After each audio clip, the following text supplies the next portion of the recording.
A big part of studying and preparing for the trials and any kind of exams is, of course, scheduling and having your timetable right, okay? So it's very important that you actually have a written schedule. Let's get into it. General study skills. So obviously, I've got here the max kind of 6-week plan. So for those of you who said you have exams week 5, right, you can use the maximum of the 6 weeks, and anyone who has less time than that, you just reduce it accordingly as per the schedule. So the best way to plan for an exam, if you know it's coming, you know that there's going to be paper 1 of the English first, right?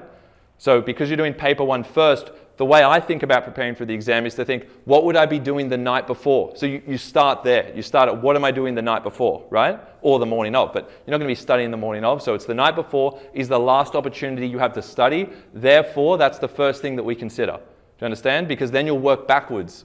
Where do you want to be by the night before? So what do you want to be doing the night before the paper 1 English exam? I wouldn't just relax the night before. It depends how well prepared you are, but you probably want to be doing a couple of things. What's the next day? Let's think about it. What's paper 1? It's comprehension and the common module essay, correct? Therefore, what would you be ideally doing the Sunday if it was on the Monday? You could do a practice exam, but certainly of the section 1. You only want to focus on the Sunday on paper 1, right? You only want to focus on paper 1 because you need that fresh in your memory. You want to be going over your essay. By the way, at this point, what do you want to already have done? Memorized your essay, timed an essay, right? And when I say memorized, doesn't mean you're going to regurgitate the memorized essay. It just means that you have a base or core essay in your head that you have already practiced adapting to new questions. Okay, so what would I be doing the night before? I would be looking at a few new questions, maybe 3 questions. Okay, and you can take notes as well on general skills and anything you hear that is worth noting down. But basically, night before, I'm looking at a few questions for the common module, text and human experiences, on my text. I would be doing introductions, topic sentences, links, and conclusions.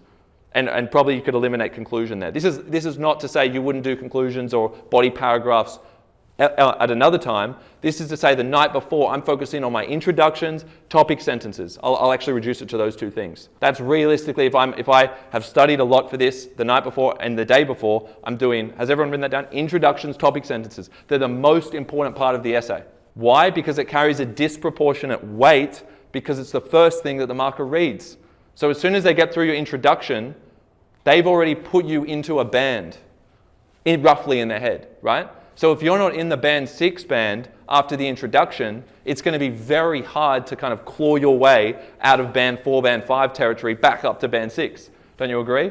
If you haven't got the consistency throughout every paragraph, how on earth are you going to get that band 6? Or if you're going for band 5 or whatever your goal is, if you're not establishing that tone, that quality from the outset, then it's pretty much impossible to get back up there if they've already mentally put you into a lower bracket. Which means when you see your essay question on the day, okay, when you actually do the common module essay on the day, what don't you do? Let's start with that. And you definitely do comprehension first, by the way, but when you get to the essay, what don't you do? You read the question, you don't start writing straight away when you get to the essay.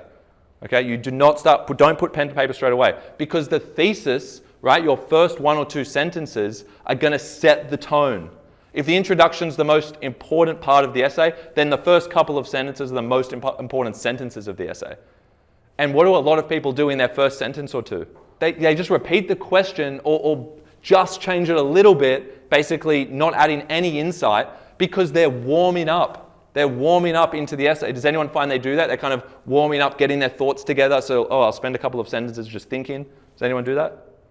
Few people. Very common. Don't do that. You're better off writing that warm-up sentence on draft paper if you need to do that. So write that warm-up sentence on draft paper and then actually think about how am I going to unpack the key terms of the question. Okay, so looking at any essay, the first couple of sentences, you need to be using the actual terms of the question and you need to be making sure you add something to it.